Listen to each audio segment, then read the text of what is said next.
Stand on the crossroads of history and feel the intense rumblings of the apocalypse. They fly by, names and faces you've seen before. Names like Kennedy, Sinatra, Monroe, Castro. Names that made history.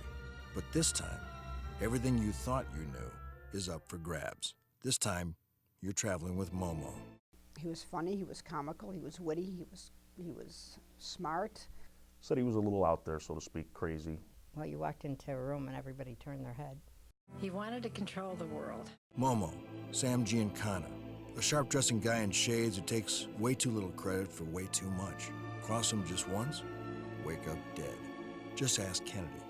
Will you tell us anything about any of your operations, or just giggle every time I ask you a question? Decline to answer because I honestly believe my answer might tend to incriminate me. I thought only little girls giggled, Mr. Giancana.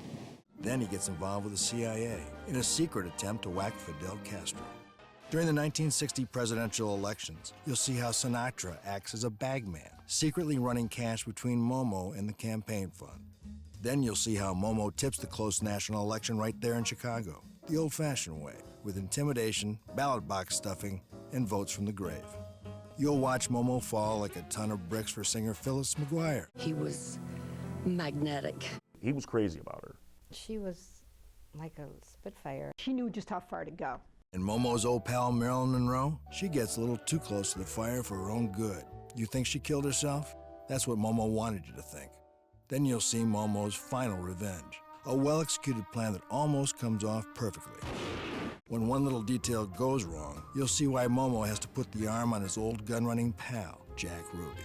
He had like 6 months to live with cancer or something. The world will never know the true facts. It makes sense that he would do that for the, take one for the team there. I'm just a patsy.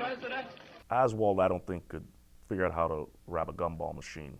It's a mystery we've never really been able to solve. I was talking to the owner of the restaurant, and this was maybe a week or two before Sam was killed.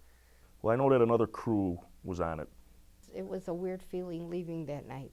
Well, I would think that when Butch pulled that 22 out on him, I think then he might have started regretting things. At the end, he was by himself, just staring out the window. Authorized by Sam Giancana's own family members, full of secrets never known until now, and backed up by FBI surveillance files only recently made public.